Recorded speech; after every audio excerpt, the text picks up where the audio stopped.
premier qui dit que l'IA c'est magique, je lui fais manger mon béret. Avant de partir sur les cas d'usage très complexes, je vais vous expliquer comment fonctionne Wavy de manière très simple. La vraie qualité de cette interface, c'est de pouvoir mixer en fait les modèles de langage type GPT avec les outils de génération de médias, images et vidéos et sons. Et en fait, vous allez pouvoir associer la puissance de ces deux sortes d'IA génératives au sein dans un même environnement de travail. Donc là, vous voyez, là, c'est un test assez simple où j'ai envie de générer une image de chat basée sur une image de référence qui est une petite poupée. Donc là, pour ça, je vais créer un bloc Gemini Nano Banana. Et en fait, vous voyez, à l'entrée de ce bloc, j'ai deux entrées qui sont finalement deux inputs, dont deux entrées qui sont nécessaires au modèle pour travailler. Donc là, j'ai un prompt et j'ai une image. Donc là, je lui fournis le prompt, fais un chat en t'inspirant du style de l'image fournie. Et j'associe à ce prompt l'image initiale. Donc pour ajouter une image, c'est très simple, importer. Après, je vais sur mon ordinateur, je récupère le fichier, je peux l'importer ou tout simplement faire un copier-coller. Une fois que j'ai fait ça, je vais pouvoir cliquer sur le nœud et là, je vais avoir accès à un certain nombre de paramètres. Pour Nano Banana, on n'a pas grand-chose. On a juste l'aspect ratio qui a été rajouté d'ailleurs il n'y a pas très longtemps. Et ici, j'ai un bouton Run Model, ce qui me permet en fait de lancer la génération du modèle. Ça va pour ça? C'est assez nickel, simple. c'est Et limpide. donc après, derrière, vous avez cette logique nodale où maintenant que j'ai mon petit chat qui est sympa, je vais pouvoir le faire danser.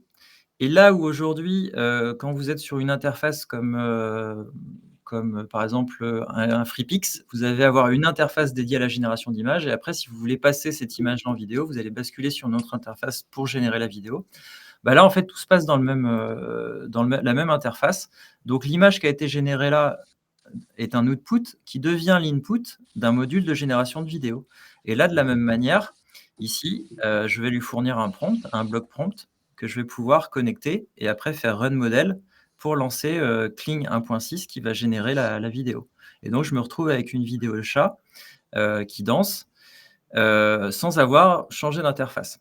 Alors, en quoi c'est intéressant? C'est que quand vous êtes dans une logique de processus créatif, en fait, vous êtes dans ce cheminement un petit peu en arborescence, c'est-à-dire que vous allez mettre des images, vous allez mettre des inspirations, vous allez tester des prompts, vous allez tester des LLM pour vous fournir, pourquoi pas de la matière textuelle qui va servir à la génération. Et vous êtes dans ce cheminement créatif et intellectuel. Et Wavy offre un environnement qui peut transférer cette logique de cheminement en étape de travail et en principe on va dire de création de workflow professionnel. Point important, c'est que là, quand vous faites ça, vous êtes en train de ni plus ni moins documenter votre processus créatif. Et dans le cadre de la création sur l'IAGEN, on a une problématique, c'est la problématique de droit d'auteur. Pour justifier des droits d'auteur sur une production faite par IA générative, il faut pouvoir justifier d'un processus créatif. Et aujourd'hui, quand vous travaillez sur Midjourney, après vous changez les machins, vous en avez un petit peu partout. Là, avec Wavy, vous avez ce cheminement créatif qui est modélisé et donc qui est, entre guillemets, présentable pour justifier des droits d'auteur. Donc ça, c'est un paramètre qui n'est pas neutre, notamment quand on travaille professionnellement sur ces sujets-là. Wavy, finalement, vous permet de justifier et de pouvoir tout à fait prouver votre démarche créative et votre impact artistique sur le livrable final. Donc voilà, et écoutez, là, si je vous montre ce qu'il y a là-dedans, c'est des outils de génération d'images, de vidéos. Et là, vous voyez, l'intérêt aussi, c'est que vous avez à peu près toutes les solutions les plus qualitatives du marché. Donc, c'est ce que je vous ai dit tout à l'heure. Moi, j'ai formé des architectes intérieurs cette semaine. Donc, je vais vous montrer des exemples de cas d'usage. Cas d'usage numéro 1, j'ai une pièce à changer, à redesigner. Là, j'importe l'image de ma pièce, donc ça peut être ma photographie. Vous avez des outils qui sont des outils d'édition d'images, et notamment, vous avez un module qui s'appelle Crop. Donc là, directement, sans aller dans Photoshop, je peux directement, à partir de mon fichier image, resizer une image. Là, je l'ai passé en 3/4, ce qui est assez pratique pour après, derrière, la manipulation.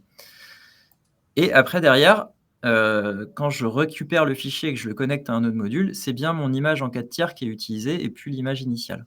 Donc là, sur Seedream, donc un modèle d'édition d'image comme Nanobanana, je vais lui dire ça, enlève tous les meubles de la pièce et supprime les éléments en mur, étagères et tableaux.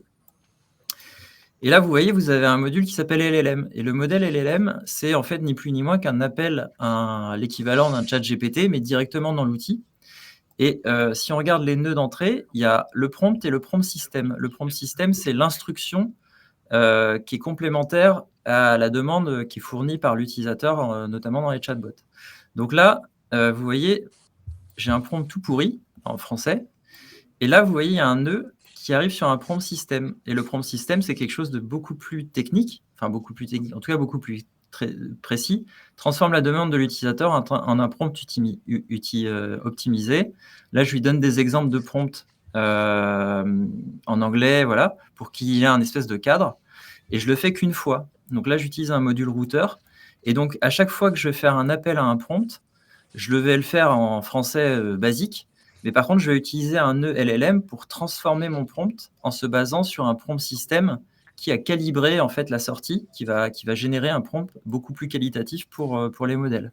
Donc ça, c'est une bonne pratique à avoir avec Wavy, c'est d'utiliser ce système de prompt système qui vient alimenter des nœuds intermédiaires qui améliorent la qualité des instructions que vous pouvez donner. Et donc là, l'instruction en français se transforme en instruction en anglais où je demande de supprimer les meubles de la pièce. Et donc, je me retrouve avec une pièce vierge sur laquelle je vais pouvoir itérer pour refaire un aménagement. Donc, ma pièce vierge sert d'élément de base. Je récupère un canapé sur Internet, site e-commerce avec un fond blanc. Et ici, il y a une petite astuce qui est intéressante, c'est que j'utilise un nœud qui s'appelle Painter, qui me permet de dessiner directement sur l'image. Et j'utilise la sortie de ce nœud Painter comme image de référence de mon nouveau nœud d'édition d'image. Donc là, l'édition d'image, je lui dis, en entrée, je lui donne le prompt où je lui dis mets le canapé, mais je lui fournis l'image de la pièce vide, l'image du canapé sur fond blanc et l'image de la zone que j'ai envie d'éditer. Donc ça correspond ni plus ni moins à un principe d'inpainting, mais simulé via des outils d'édition d'images. Donc là, vous voyez, le canapé a été placé exactement dans la zone bleue que je lui avais demandé. C'est intéressant, pourquoi? Parce qu'aujourd'hui, on a des modèles d'inpainting qui existent, mais c'est des modèles qui sont un peu plus anciens sur le marché, alors qu'aujourd'hui, la référence en termes d'édition d'images, ça reste du Seedream V4 ou du Nanobanana. Et en fait, on va recréer ces comportements d'édition d'inpainting, mais à travers la fourniture de plusieurs images sources. Donc, c'est quelque chose que j'aurais pu faire très bien sous Photoshop, c'est-à-dire j'aurais pu aller dans Photoshop, délimiter une zone et réimporter l'image. Sauf que là, j'ai même pas besoin de sortir de Wavy. Je peux directement, avec le module Painter, délimiter la zone d'édition. Est-ce que tu peux mettre 4 canapés différents, de 4 couleurs différentes, qui proviendraient d'une base pour automatiser? Ah oui, c'est ça le truc qui est chouette, c'est que, mais on va le voir après, on va pouvoir tirer parti de la puissance des modèles des LLM, justement. Là, vous voyez la table, il y a un module, alors c'est plus pour vous montrer, il y a un modèle Remove Background qui existe, qui permet directement de détourer des personnages ou des objets. Et là, vous avez un module Compositor où vous allez pouvoir gérer des calques à la manière en fait d'un Photoshop. Donc, vous voyez, j'ai mes layers et je vais pouvoir, par exemple, adapter la proportion de l'image et faire finalement une composition directement dans Wavy. C'est pas mal, ça, quand même. Hein. C'est canon. C'est des choses qui sont quand même très intéressantes. Hop, je vais m'accélérer un petit peu pour vous montrer qu'après, derrière la table, je vais pouvoir aussi, comme tout à l'heure, en fait, générer une image de la zone où j'ai envie de la placer et utiliser un Seedream pour intégrer l'image. Une fois que j'ai fait ça, là, je me dis, tiens, l'image, elle est intéressante, mais au niveau des ombres, on n'y est pas. Donc là, un petit coup de flux contexte. J'aime bien varier les plaisirs, donc j'ai plusieurs outils d'édition. Hop, et je récupère une image avec une lumière qui est mieux gérée, notamment sur la partie table. Je continue mon travail de designer d'archi d'intérieur. Tiens, le fond, j'ai envie d'appliquer un papier peint. Toujours le même principe. Je dessine la zone sur une des images et j'utilise cette nouvelle image comme pour guider en fait le modèle Seedream. Donc, je me retrouve avec la pièce. Et là, vous voyez, là, tout l'intérêt aussi de passer par le Painter, c'est que là, vous voyez, c'est une zone qui est quand même assez précise. J'ai envie de mettre des luminaires sur cet endroit-là. Donc, je vais les dessiner dans le Painter. Je récupère un visuel de luminaire, enfin d'applique.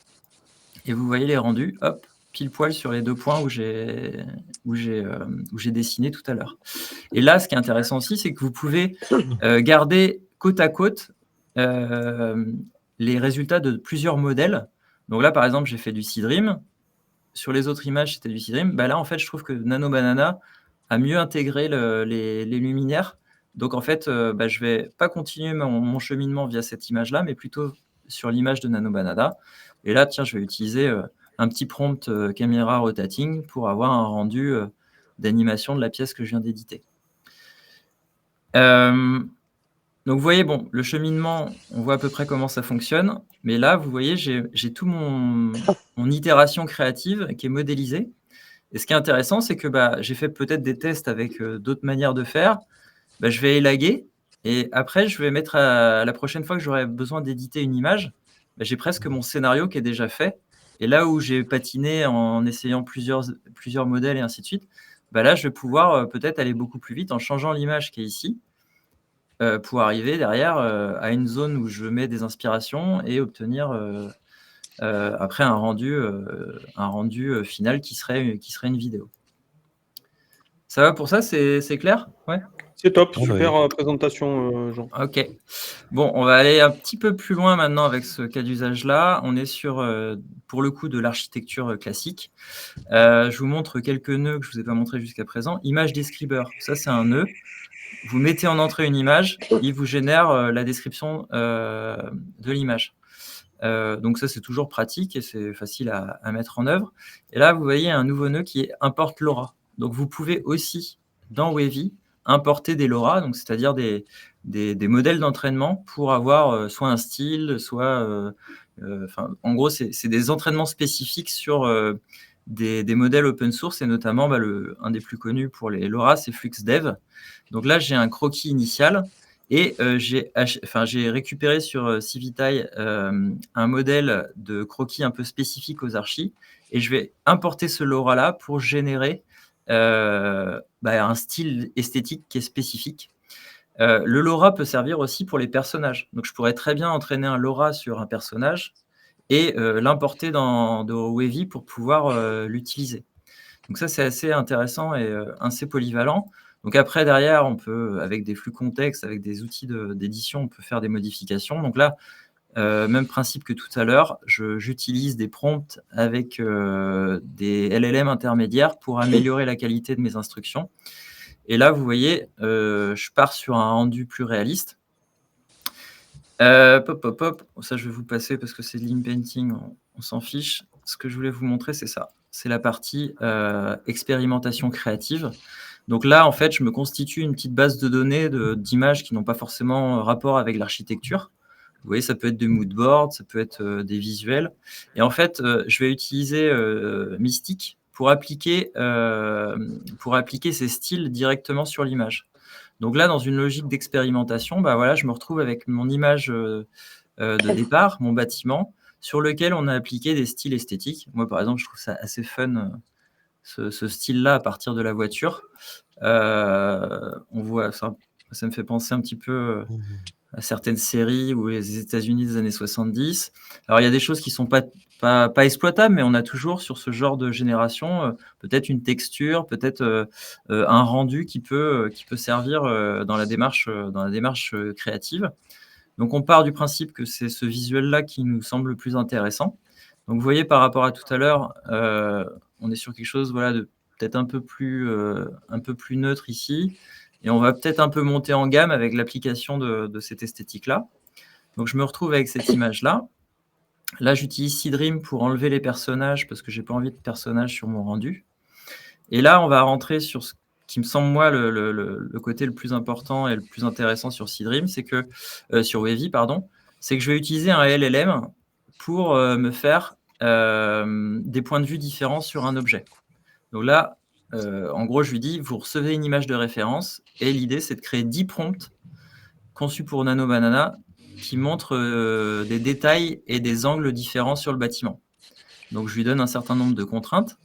Je lance le LLM et je récupère en fait plusieurs prompts qui sont séparés par la petite étoile qui est ici. Et là, derrière, je transforme la réponse du LLM en tableau, en array.